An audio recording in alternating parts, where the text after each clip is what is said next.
اللهم صل وسلم وبارك على سيدنا محمد. ازيكم يا حبايب قلبي، ازيكم يا حلوين، عاملين ايه؟ يا رب تكونوا بخير وبصحه، امين يا رب.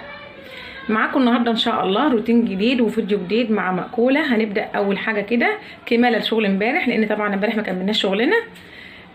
فطبعا الحوض فضل كده من امبارح. طبعا انا جيت من العياده من التفتيش تعبانه جدا، فبقى عملنا بقى عشاء وكلام من دون، ففضل الحوض زي ما هو كده زي ما احنا شايفين. هبدا بقى ان شاء الله اشطب الحوض كده واحده بواحده، دي اول خطوه هعملها معاكم، وبعد كده ان شاء الله هنشوف هنطبخ ايه. حبايب قلبي جبت سمك كده بالطريقه دي كده، ورحت شويته في الفرن. طلعت شويته فوق في الفرن اهو ما شاء الله. انا بشوي السمك كده يا حبايب قلبي، ما بعملوش محروق، بخليه كده ايه اللون ده كده متلدن، بس طعمه حلو ان شاء الله. وعملت كده شويه رز بيتلدن الرز اهو، وان شاء الله نعمل السلطه ان شاء الله مع بعض، ويبقى كده غدانا كده خلص النهارده، ونبدا ان شاء الله نشوف بقى ايه هنكمل بقيه يومنا ازاي. حبايب قلبي جبت كده ب 10 جنيه طماطم كانت معديه على الباب جميله. جبت كده ب 10 جنيه 3 كيلو زي ما احنا شايفين كده. هناخد منها كده ونحط في الطبق بتاعنا ده كده، وننقي الجامده اللي نعمل بها السلطه. دي جامده اهي، نحطها كده على السلطه، على حاجه السلطه كده. نجهز بقى حاجه السلطه معاكم اهي عشان نعملها. ما شاء الله طماطم جميله يا بنات، حتى المستويه بتاعتها برده حلوه مش وحشه. هقطعها بقى واحطها على طول في الفريزر، او هنضربها ونحطها في الفريزر هتبقى جميله ما شاء الله.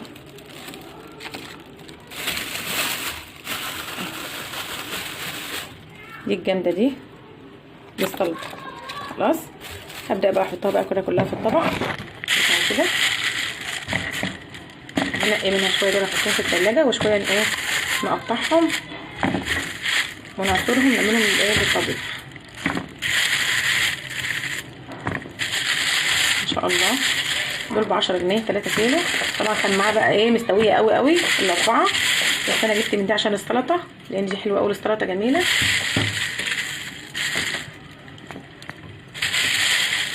هتنفع كده وكده يعني، لما نجيبها كلها مستويه ونعمل حاجه واحده نطبخ بيها، لا نطبخ ونعمل سلطه احسن كده يا حبايبي اهي. كده حطيت السلطه، هبدا بقى اغسلها واجهز السلطه كده، ونشوف هنكمل يومنا ان شاء الله مع بعض، وان شاء الله روتين جميل. كده هنغرف الرز مع بعض. بسم الله ما شاء الله، الرز مفلفل وجميل، قدحت عليه ما شاء الله جميل جدا. انا بحب اقدح على الرز كده في الاخر، بيبقى طعمه حلو، وبيبقى بشوف اللمعه اللي فيه بيلمع وجميل ازاي. ماشي، انا بحب كده اقدح كده على الرز كده زي ما احنا شايفين بالطريقه دي كده يا حبايبي. ماشي، والتحليه بتاعت السمك اهي ملحت فيها ال3 سمكات اللي هنغرفهم. هنرصهم بقى ان شاء الله على الصينيه، وهنغرف مع بعض كده طبق رز. شايفين حبايب قلبي طبق رز ما شاء الله مفلفل وجميل ازاي ما شاء الله. هسيبها على النار شويه اكمل بقيه تلدينه، لانه طبعا لسه برده ما كملش، فعشان ده الطبق ده انا عايزاه اغرف لواحد يعني هياكل الاول كده. يبقى خلصت ان شاء الله معاكم كده الغدا بالخطوه دي كده. خلصنا الرز وخلصنا كده كل حاجه حبايب قلبي.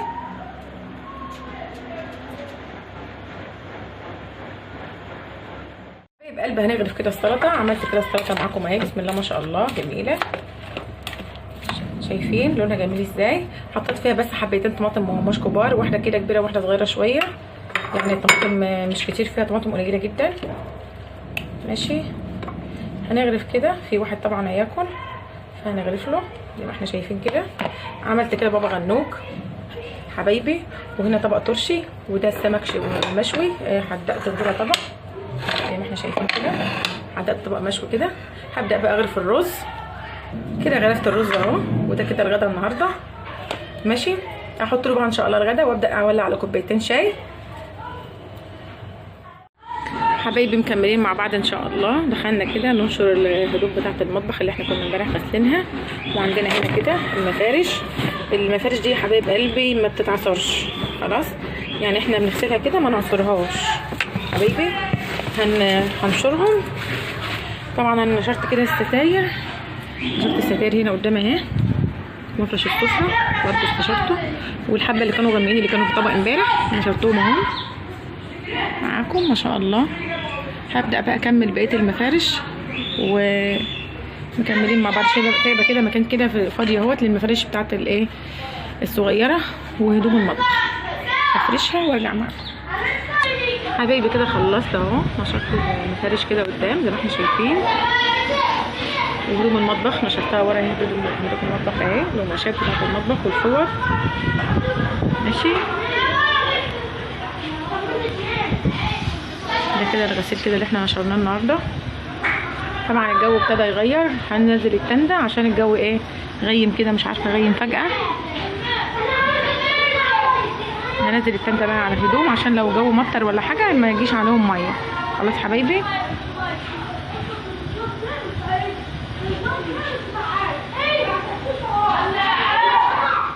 مكملين يا حبايب قلبي بقيه الغسيل بتاعنا. طبعا انا نشرت حبه الستاير اللي انا كنت غسلاهم معاكم امبارح، انا كنت قسمهم على مرتين. خلاص نشرت شويه، وطبعا الجو غيم طبعا مش هينشفوا بقى النهارده. هبدا اشغل على دول ان شاء الله بكره ان شاء الله بمشيئه الله. طبعا الغساله ما بتلحقش تفضى. هنحط بقى كده فيها الغسيل ان شاء الله. الجو غيم هقول زي ما قلت لكم، وهنلمهم بقى بكره يكون دول ان شاء الله اتغسلوا كده براحتهم خالص في الغساله زي ما احنا شايفين. طبعا انا غسلاهم طبعا زي ما انا قايله لكم، فايه هنكمل غسلهم بقى في الغساله.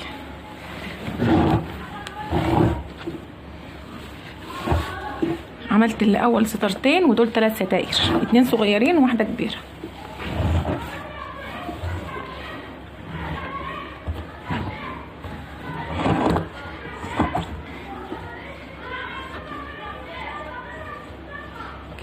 كده حطيت كل الستاير ماشي. ابدا بقى اشغل عليهم كده زي ما احنا شايفين يا حبايبي. مكملين مع بعض ان شاء الله. طبعا مش كل حاجه تتعمل في يوم واحد. النهارده نعمل حاجه بكره نعمل حاجه، مش مشكله، المهم ان احنا ايه كل يوم نعمل حاجه يعني. خلاص، ومش مش ضروري ان احنا كل يوم نشغل غساله مره واتنين يا حبايبي. المفروض الغساله الاوتوماتيك دي بالذات نشغلها مره واحده في اليوم عشان نحافظ عليها وتفضل ما شاء الله معانا حلوه وما يجرالهاش حاجه.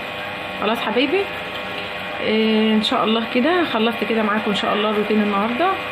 طبعا شطبت الحوض معاكم وعملنا رز وسمك ونشرنا الغسيل، وطبعا شغلنا الغساله على دور تاني اهو ان شاء الله.